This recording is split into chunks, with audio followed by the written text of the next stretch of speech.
Hallo und willkommen zu unserer Serie Mein Laptop von innen.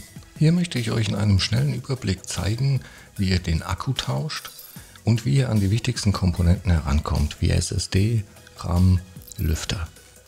Ich zeige euch dabei das Innenleben des Laptops. Ich zeige euch auch, was es an Tipps und Tricks noch gibt, was ihr vielleicht beachten müsst. Und dass es im Grunde genommen nicht so schwer ist, einen Laptop aufzuschrauben und an die einzelnen Komponenten heranzukommen. Legen wir los!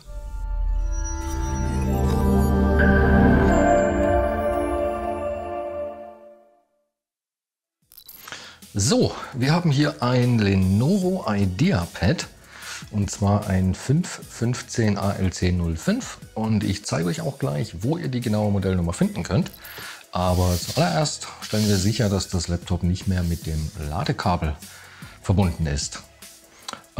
Die Modellbezeichnung findet man hier auf der Rückseite, auch ziemlich schlecht zu lesen. Und ja, mit dieser Nummer findet ihr auch super einfach alle Ersatzteile speziell für dieses Gerät bei uns im Shop. Allgemein kann man zu dem Gerät, zu dem Modell noch sagen, dass ein Displaytausch hier relativ einfach ist. Dafür muss man nur den Frontrahmen abnehmen und kommt so an das Display ran. Die Tastatur und das Touchpad, die kommen zusammen mit dem Topcase. Und ja, also wir haben jetzt bei uns gemerkt, dass das Gerät an sich relativ anfällig dafür ist, dass der Displaydeckel bricht. Das ist hier jetzt zum Beispiel auch der Fall. Das heißt, das ist gerade in Reparatur. Und da ist es jetzt halt so, um den Deckel zu tauschen, muss man das Gerät aufmachen.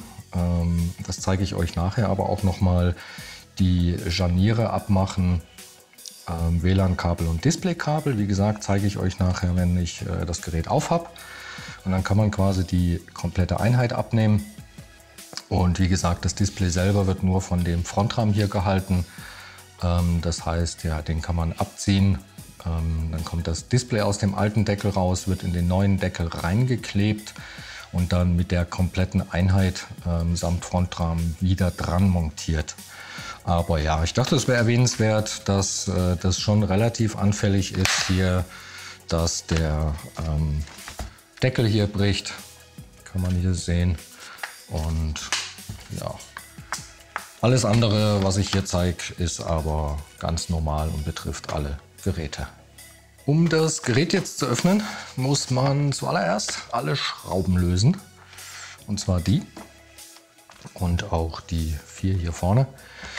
Und da ist es so, die 3 Schrauben hier hinten sind etwas länger, die sind genau genommen sogar deutlich länger als die Schrauben hier vorne. Das heißt, die am besten getrennt aufbewahren. Ich benutze hier für alle Arbeiten ein Universal-Werkzeugset, super praktisch. Ich verlinke euch das auch in der Videobeschreibung. Hier ist nämlich alles dabei, was man so braucht. Pinzetten, Öffner, ein Schraubendreher-Set mit echt allen Aufsätzen, die man sich so wünschen kann. Habe ich mir jetzt hier alles schon mal zurechtgelegt. Und für die Torx-Schrauben nehme ich in dem Fall hier einen T5. Und für die Arbeiten im Gerät selber nehme ich dann ein PH0. Um jetzt die Unterseite zu lösen, muss man, ich nehme dafür auch einen der Öffner aus dem Set, muss man zwischen die Verbindung von Gerät und Unterseite kommen. Kann man vielleicht hier ganz gut sehen. Und die läuft hier einmal um das Gerät herum, auch auf der Vorderseite. Und ja, ich fange jetzt hier mal auf der Rückseite an und versuche da eben mit dem Öffner in die Verbindung zu kommen und das Gerät dann nach oben zu hebeln. Und da hört man auch ganz gut, das knackt echt teilweise sehr, sehr laut. Das ist aber tatsächlich auch normal. Das ist eben, wenn sich die Einraststellen lösen. Und im Normalfall muss man damit rechnen, wenn das Gerät noch nie geöffnet wurde, dass das dann ein bisschen schwerer ist. Letztendlich aber tatsächlich nur eine Geduldssache. Also schauen, dass wirklich alle Schrauben draußen sind. Und wenn es ein bisschen schwerer geht, dann geht man einfach komplett um das Gerät herum, auch an der Seite. Und jetzt habe ich es hier in dem Fall schon in der Hand. Arbeitet sich hier um das Gerät herum, auch hier vorne. Also auch da kommt man rein und kann das dann nach oben hebeln und ja, irgendwann kommt einem die Unterseite dann quasi schon entgegen und dann kann man die meist auch mit ein bisschen Wippen und Wackeln vom Gerät abziehen. So sieht die dann von innen aus und so das Gerät. Gut, bevor wir jetzt irgendetwas weiteres hier machen, trennen wir auf jeden Fall als allererstes mal den Akku vom Mainboard, dass das Gerät auch wirklich keinen Strom mehr hat. Und wir sehen hier die Kabel bzw. den Stecker und den kann man in dem Fall einfach nach unten hin rausziehen.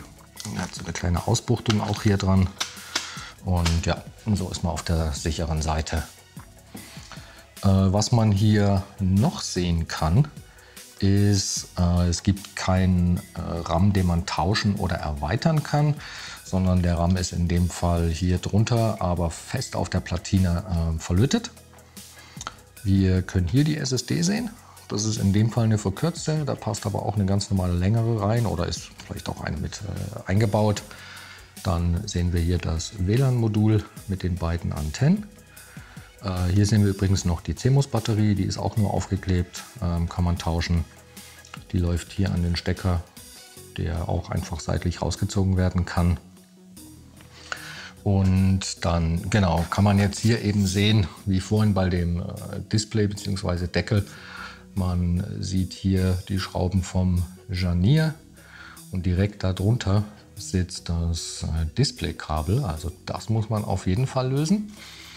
Und hier ist es so, das Kabel kann man nicht einfach nach hinten rausziehen, das klappt man zuerst so nach oben auf und dann kann man das quasi rausziehen. Und ja, umgekehrt funktioniert das dann genauso, also das kommt Stecker auf, wieder bis zu dieser weißen Linie rein und dann den Stecker zuklappen.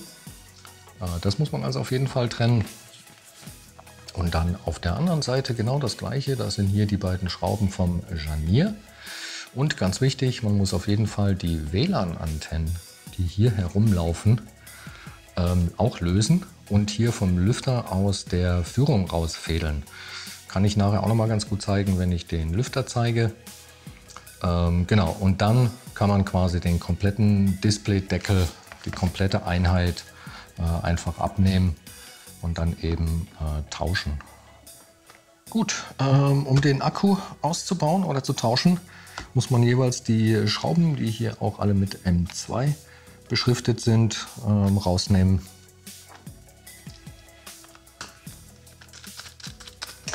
Und sobald man die Schrauben gelöst hat, kann man den Akku nach oben hin aus dem Gerät nehmen. Der sitzt hier unten, das ist natürlich super, ist noch ein Kabel dran geklebt.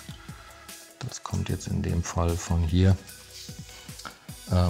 Ja, da also ein bisschen aufpassen, das ist eher unüblich, dass das hier drauf klebt, ist jetzt aber auch nicht schlimm, kann man dann einfach hier wieder verbinden. Und das andere ist, der hat hier noch so kleine Ausbuchtungen, wenn man den dann also wieder reinlegt, dass man hier Positionierhilfen hat, wie hier. Und ja, so kann man den Akku eben ausbauen und gegebenenfalls auch tauschen. Jetzt machen wir aber noch schnell das Kabel von der Tastaturbeleuchtung wieder rein. Das ist das gleiche Prinzip wie beim Displaykabel, was ich vorhin gezeigt habe. Das ist auch ein Kippschalter, das heißt, das kommt einfach wieder komplett hier rein, wird nach unten geklappt und ja, dann sitzt das. Die SSD kann man auch super einfach tauschen, die wird nur von einer Schraube hier hinten gehalten. Da ist eben die Halterung für die verkürzte. Wenn man jetzt nur eine verkürzte tauschen wollte, bräuchte man auch nur die hier rauszunehmen. Bei einer längeren sitzt die Schraube dann eben genau hier.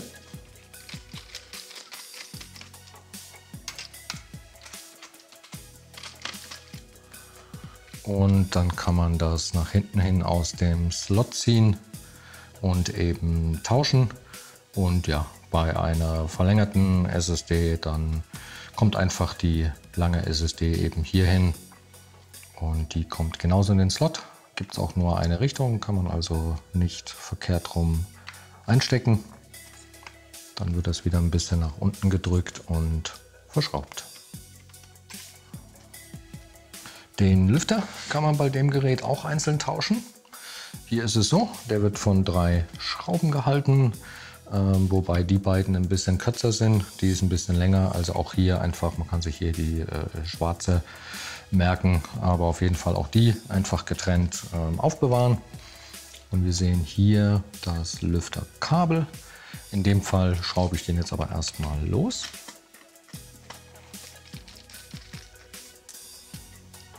Und dann, wie gesagt, die WLAN-Antennen, die hier drumherum laufen, müsste man für einen Displaytausch oder Deckeltausch auf jeden Fall auch rausnehmen und vom WLAN abmachen.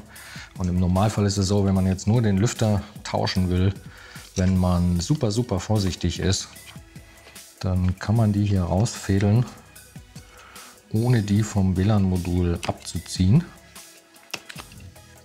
So. Und dann muss man nur noch das Lüfterkabel selber hier hinten aus dem Stecker ziehen. Kann man auch in dem Fall an den Kabeln da. Ein bisschen friemelig mit der SSD, genau so.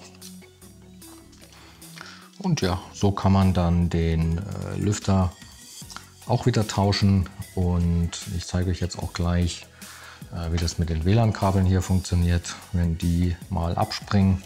Und das ist normalerweise beim Lüftereinbau der Fall. Dann ist das überhaupt nicht schlimm. Die sind hier markiert. Da sieht man eben einmal für das schwarze und einmal für das weiße Kabel. Und dann haben die hier nur so kleine Druckknöpfe. Und da drückt man die einfach von oben wieder drauf. Bei dem neuen Lüfter würde ich jetzt als allererstes wieder mit dem Stecker verbinden. Schon allein dadurch, dass man das nicht vergisst. Und da kann man sehen, auf der einen Seite hat der Stecker Kontakte, auf der anderen nicht. Und die zeigen in dem Fall hier nach oben beim Wiederverbinden. Das heißt, wir verbinden den erst wieder. Und dann kann man die Kabel hier wieder einfädeln. Auch das ist einfach. Und dann legt man den Lüfter wieder auf die Gewinde. Da muss man es jetzt ein bisschen einhaken, dass das unter die SSD kommt. Genau so. Der rastet hier auch so ein kleines bisschen ein. Das heißt, man merkt, wenn der kein Spiel mehr hat, hier auf den Gewinden, dass der wieder richtig sitzt. Und dann kann man den wieder verschrauben.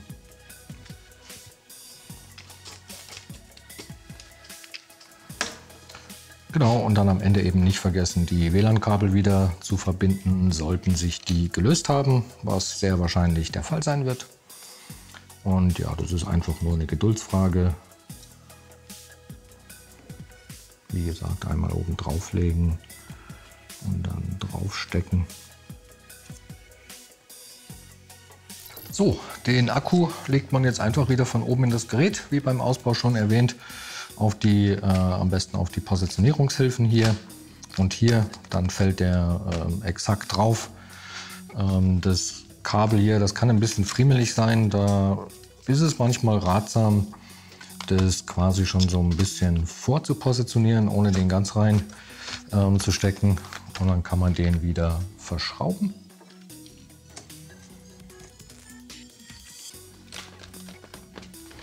Und ja, ganz wichtig, am Ende nicht vergessen, das Kabel auch wieder richtig zu verbinden, dass der Stecker wieder bis ganz zum Anschlag sitzt und das Gerät dann auch wieder Strom bekommt. Gut, die Unterseite legt man jetzt einfach wieder von oben auf das Gerät und drückt die nach unten hin fest. Und da kann man auch echt fest drücken.